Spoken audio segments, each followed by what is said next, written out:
Alright, hi chums, we're back again with the second bag. What was seeing? These are more Charlottes. Oh. Yeah, the 20th of the 3rd. So we'll try again and see what these are like. Hopefully they'll not be too bad.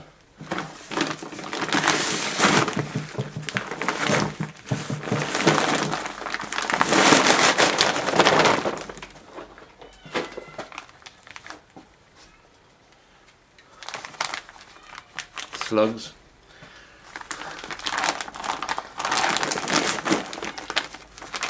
So, what about the Olympics, folks? Wasn't it great last night? I really enjoyed it last night. The British, very wet these ones now. These are very wet. The British athletes did really well last night, and would enjoy it even more if the commentators could show some sort of sense of self-control. It's just so hard to listen to. But the athletes were fantastic. I was kind of disappointed for Wendy. There's not a great smell coming off this bag, folks. I think I'm going to find something awful in here. I don't know if it's wet, if I'm smelling wet manure, or I'm smelling bad potatoes. It's a bit ominous. But I felt sorry for Wendy Hoovenangle. She's from here, from Northern Ireland. She was one of the ones that broke world records and stuff this year and last year on the British team, and she was left out of all the team events this time, which was really kind of disappointing for her, you know, and for us, I suppose, because like we don't have a whole lot to cheer for. Northern Ireland's a small place, but we kind of punch above our weight when it comes to sport and stuff, like Darren Clark and Rory McIlroy and Graham McDowell in the golf. You know, they were just doing fantastic things.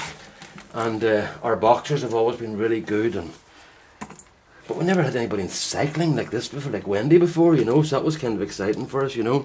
So I was disappointed for her that she didn't get a go, and it must be heartbreaking to do all that work and then be told, sorry, you're not running in the final. But I suppose that's sport, you know. You have to run the best you have on the night, and if the coach didn't suspect she was the best, he made the right decision. And if you look at the medals that they won, those 3 girls that won the medals, the whole lot of them, he did make the right decision in the end, you know. So we can't argue with that. But I was just disappointed for her, you know.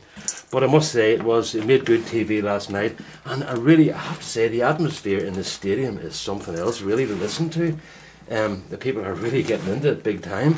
So it's nice to see that what was prophesied as being an absolute farce and disaster has turned out to be a really good public relations event. I think from my point of view, my own opinion is that the organisers have done a really good job and provided a super sporting spectacle for everybody. So it's always disappointing to see cheating going on, you know. The badminton thing, that was a bit disappointing, you know. There's an issue over one of the British cyclists who claims that he deliberately crashed his bicycle.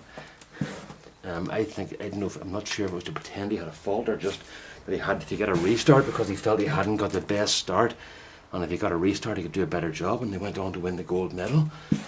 And apparently that's perfectly okay, because the organisers said that the audience were not denied a sporting event. Unlike the badminton where the people just had to watch them pretending to try and score, you know. At least in the cycling they got a race at the end and they won the race. So, but you have to sort of know where there's ethics come into it and all the rest of it, you know. But anyway, that's beside the point. The whole thing I think has been super, and I'm really enjoying it. But I'm rationing myself, because I know if I went in there now, I'm not that keen on tennis, and Andy Murray's playing Roger Federer, and I would sit and watch it because it's sport, and I just want to see it, you know. So what do you call it? I'm deliberately not watching during the day, and I'm watching the reviews at night and stuff, because between events at night they then show what you missed during the day, so you get to see everything eventually, and it's over a shorter period of time. You're not hanging about waiting for things to happen. But even saying that, I must say the organisation is very good, because you're not actually waiting very long between events. Everything's sort of overlapping beautifully, and sort of sewing, tying in together lovely. So I must say, well done the Brits. That's a real good job. So there you go. 2, 4, 6, 8, 10, 12, 14, 16, 18. Up at the same as the last bag. So I'm happy enough. And what's nice there was no rotten ones in that bag. I don't know what I was smelling. I think I must have. It was quite a wet bag. I think I must have been smelling the manure that's my mix there with the cow manure in it. So I'm wondering, maybe it's because it's been kind of wet, that bag. It's kind of I wanted to just smell a manure I'm getting there, which I'm not used to because normally you don't get at this stage. But I'm actually opening them a bit earlier than usual, you know. Well, I'm not going to open any more today now. That's enough because I don't know how to store them. But what I might do is I'm going to get in touch with John. John, I'll be in touch to see about the bags up there. I had to really get into those big time because of the amount of blight that was on those. So I might open up some of my own and see what they're like rather than lose them, you know. But I'm going to go up and show you now, John, what's happening here. For those of you who don't know this bit, and most of you might do, John's from Wicklow and he brought some potatoes up and bags, and we're doing a trial to see which works best up here, his method or my method.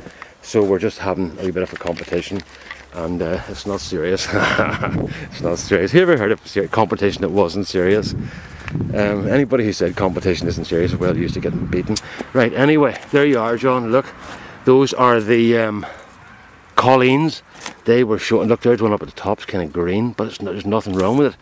These ones here, Colleen again, they're okay. The Golden Wonders, they're fine. There's not much, there's only a wee tiny spot in those, a wee bit down the bottom, but they're not too bad yet. These ones here are the, what were these? Well, those are the organic Charlottes, they got hit. And these ones here are the, oh my goodness, what are they? Yeah, organic Orla, they both got hit as well.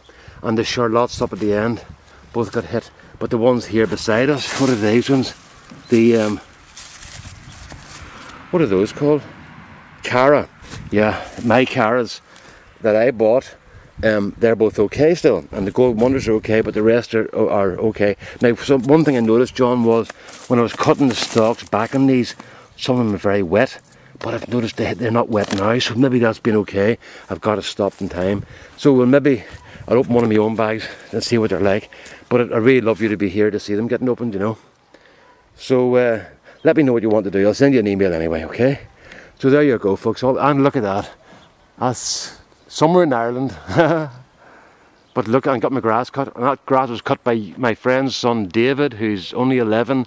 And he came out onto the moor. And he did a fantastic job. I think that's a really, really good job.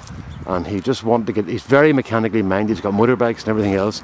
And he's just a natural when it comes to machines. But it's genetic. His dad's the same, his uncle's the same, his grandfather and all, you know. So he just has that whole mechanical aptitude thing. And he was out on the moor and did a really super job. So he's got himself a job now. Because that means I don't need to bother cutting grass. I'll just call David and let him do it for me. And he'll be more than happy to do it. So good job, David. Alright, folks, and look, just before I go, peas. Look at the peas. Peas are coming on brilliant. I'm really happy with those. So there you are, folks. All the best now. Bye bye.